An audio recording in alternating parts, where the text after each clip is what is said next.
Hi friends, welcome to 1C Recipes and Vlogs. இது வரைக்கும் நீங்கள் நம்ம சேனலை சப்ஸ்கிரைப் பண்ணலை அப்படின்னா சப்ஸ்கிரைப் பண்ணிடுங்க. கூடவே பெல் ஐக்கானையும் கிளிக் பண்ணிடுங்க. இன்றைக்கி நம்மளோட சேனலில் ஒரு சூப்பரான கேரட் ஜவ்வரிசி பாயாசம் எப்படி செய்கிறதுன்னு பார்க்கலாம். நம்ம நார்மலாக ஸ்வீட்னாலே அன்ஹெல்தி அப்படின்னு எல்லோரும் ஃபீல் பண்ணுவாங்க. இந்த மாதிரி ஒரு வெஜிடபிள் யூஸ் பண்ணி அந்த ஸ்வீட் ரெசிபி பண்ணும்பொழுது ரொம்பவே ஹெல்த்தியாக இருக்கும், டேஸ்ட்டும் ரொம்பவே சூப்பராக இருக்கும், ரொம்பவே டிஃப்ரெண்ட்டாகவும் இருக்கும். கண்டிப்பாக இந்த வீடியோ பார்த்த பின்னாடி இந்த ரெசிபி ட்ரை பண்ணி பாருங்கள். இப்போ இந்த பாயசம் எப்படி செய்கிறதுன்னு பார்க்கலாம். ஒரு சின்ன டம்ளரில் 3/4 டம்ளர் அளவு ஜவ்வரிசி எடுத்திருக்கேன். இது வந்து மாவு ஜவ்வரிசி, ரொம்ப குட்டி குட்டியான ஜவ்வரிசி, இதே பெரிய சைஸும் கிடைக்குது. இப்போ அந்த ஜவ்வரிசி அந்த பாத்திரத்தில் சேர்த்த பின்னாடி அதை மூழ்கிற அளவுக்கு தண்ணி சேர்த்து இந்த மாதிரி குக் பண்ணிக்கோங்க. அந்த ஜவ்வரிசி வேக வேக அந்த பாத்திரத்தோடு ஒட்டும். அதனால் இந்த மாதிரி ஸ்பூன் யூஸ் பண்ணி மிக்ஸ் பண்ணோம் அப்படின்னா ஒட்டாமல் நல்லா வேகும். இப்போ நம்மளோட ஜவ்வரிசி நல்லா கண்ணாடி பதம் அந்த பார்த்தோம் அப்படின்னா கிளாஸினஸ் வந்திருக்கு. இந்த டைமில் நம்ம ஆஃப் பண்ணிடலாம். ஃப்ளேம் ஆஃப் பண்ணிவிட்டு இதை ஒரு ஸ்ட்ரைனர் யூஸ் பண்ணி ஃபில்டர் பண்ணிடுங்க. தண்ணி தனியாக ஜவ்வரிசி தனியாக ஃபில்டர் பண்ணிடுங்க. அந்த ஃபில்டர் பண்ண ஜவ்வரிசி ஒரு கப்பில் கொட்டி வச்சுருங்க. இப்போ அதே பாத்திரத்தில் அந்த பாத்திரத்தோட அரை பாகம் வரைக்கும் தண்ணி ஆட் பண்ணியிருக்கோம். அது கூடவே ஒரு கேரட்டை நல்லா தோல் சீவி கழுவி ரவுண்டாக கட் பண்ணியிருக்கேன், அதை ஆட் பண்ணியிருக்கேன். இப்போ அந்த கேரட் எந்த அளவு வெந்திருக்கணும் அப்படின்னா ஒரு பீஸ் எடுத்து இந்த மாதிரி கத்தியால் கட் பண்ணிங்க அப்படின்னா 2ஆக கட் ஆகணும். அது வரைக்கும் வெந்தால் போதும். இப்போ ஃப்ளேம் ஆஃப் பண்ணிவிட்டு அந்த தண்ணியை ஃபில்டர் பண்ணிவிட்டு அந்த கேரட்டை மட்டும் எடுத்துக்கலாம். அந்த கேரட் நல்லா ஆற விட்டுருங்க தண்ணியிலேருந்து ஃபில்டர் பண்ண பின்னாடி. இப்போ ஆறுனா அந்த கேரட்டை மிக்ஸி ஜாரில் சேர்த்துக்கலாம். இந்த பாயசம் பண்ணுறதுக்கு முந்திரி பருப்பை ஒரு 1/4 கப் அளவு பாலில் ஊற வச்சுருங்க. ஒரு அரை மணி நேரம் ஊறுனா போதும்.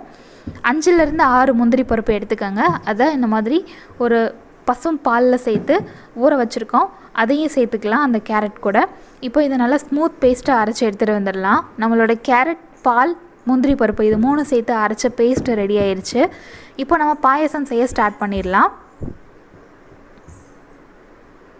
இந்த மாதிரி நல்லா ஸ்மூத்தாக அரைச்சி எடுத்துக்கோங்க. இப்போது நம்ம ஒரு சாஸ் பேன் எடுத்துகிறோம். அதில் ஒரு 300 ml அளவு பால் சேர்த்துக்கலாம். இது கூடவே ஒரு அரை கப் அளவு தண்ணி மட்டும் இப்போ சேர்த்துக்கோங்க. அதுக்கடுத்து நம்ம கேரட் அரைச்ச பேஸ்ட்டு எக்ஸ்ட்ரா கொஞ்சம் தண்ணி அந்த மாதிரி ஆட் பண்ணுவோம். அதனால் இப்போதைக்கு ஒரு அரை கப் அளவு தண்ணி மட்டும் ஆட் பண்ணிக்கலாம். பால் லைட்டாக சூடாகும். அந்த ஸ்டேஜ் வரும் பொழுது நம்ம கேரட், முந்திரி பருப்பு, பால் சேர்த்து அரைச்சி அந்த பேஸ்ட் ஆட் பண்ணிக்கலாம். அடுத்து கொஞ்சம் பேஸ்ட் வந்து அந்த மிக்ஸி ஜாரை ஒட்டியிருக்கோம். கண்டிப்பாக அதை வந்து என்ன பண்ணணும் அப்படின்னா கொஞ்சமாக தண்ணி ஊற்றி லைட்டாக ஷேக் பண்ணிங்க அப்படின்னா அந்த ஒட்டி இருக்கிற எஞ்சி இருக்கிற பேஸ்ட் வந்து தண்ணியோட மிக்ஸ் ஆயிரும். அதை அந்த பால் கூட நம்ம சேர்த்துக்கணும், அதை வேஸ்ட் பண்ணிடக்கூடாது.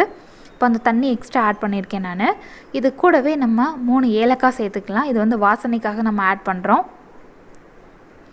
இப்போ இந்த பாயசத்துக்கு தேவையான அளவு சுகர் ஆட் பண்ணிக்கோங்க. உங்களோட இனிப்பு சுவை எப்படி இருக்கும், அதாவது கம்மியாக சாப்பிட்டா பிடிக்கும் அல்லது சுகர் அதிகமாக இருந்தால் பிடிக்கும் அந்த மாதிரி இருக்கும் இல்லையா, அதுக்கேற்ற மாதிரி சுகர் ஆட் பண்ணிக்கோங்க. சுகர் சேர்த்த பின்னாடி நல்லா மிக்ஸ் பண்ணி விட்டுருங்க. இந்த டைமில் நம்ம வேக வச்சு ஃபில்டர் பண்ண அந்த ஜவ்வரிசி இருக்குது பார்த்தீங்களா, அதை ஆட் பண்ணிக்கலாம். ஜவ்வரிசி நல்லா ஒன்றோட ஒன்று ஒட்டி அந்த மாதிரி தான் இருக்கும். இந்த மாதிரி ஸ்பூன் வச்சு லைட்டாக மிக்ஸ் பண்ணி விடணும். அப்போ தான் அது தனித்தனியாக பிரிஞ்சு வரும்.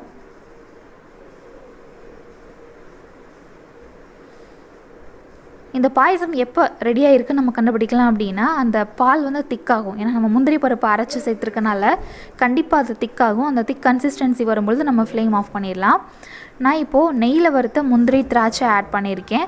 கொஞ்சம் முந்திரி திராட்சையை எடுத்து வச்சுருக்கேன், அதை வந்து ஃபைனல் கார்னிஷிங்க்கு யூஸ் பண்ணிக்கலான்னு சொல்லிட்டு. இப்போ பாருங்கள் நம்மளோட பாயசம் நல்லா திக்காக இருக்குது. இந்த டைமில் நம்ம ஃப்ளேம் ஆஃப் பண்ணிடலாம். ஃப்ளேம் ஆஃப் பண்ணிவிட்டு கொஞ்சமாக ஒரு 2-3 பாதாமை குட்டி குட்டியாக கட் பண்ணி எடுத்துக்கோங்க. அதை அதில் சேர்த்துக்கலாம். உங்களுக்கு விருப்பப்பட்டால் சேர்த்துக்கோங்க, அப்படி இல்லாட்டி அந்த நெய்யில் வறுத்த முந்திரி திராட்சையே போதும். இந்த டைமில் ஒரு 4-5 பாதாம் பருப்பை 1-2 கட் பண்ணியிருக்கேன், அதை ஆட் பண்ணியிருக்கேன். ஃபைனலாக கொஞ்சமாக குங்குமப்பூ அந்த மாதிரி சேர்த்து கார்னிஷிங் பண்ணிக்கலாம். நம்மளோட சுவையான கேரட் ஜவ்வரிசி பாயசம் சூப்பராக ரெடி ஆயிடுச்சு. இந்த ரெசிபி நீங்களும் ட்ரை பண்ணி பாருங்கள், ரொம்பவே சூப்பராக இருந்தது. இந்த வீடியோ உங்களுக்கு பிடிச்சிருந்தது அப்படின்னா இந்த வீடியோக்கு ஒரு லைக் கொடுத்து எல்லாத்துக்கும் ஷேர் பண்ணுங்கள். தேங்க்யூ ஸோ மச் ஃபார் வாட்சிங்.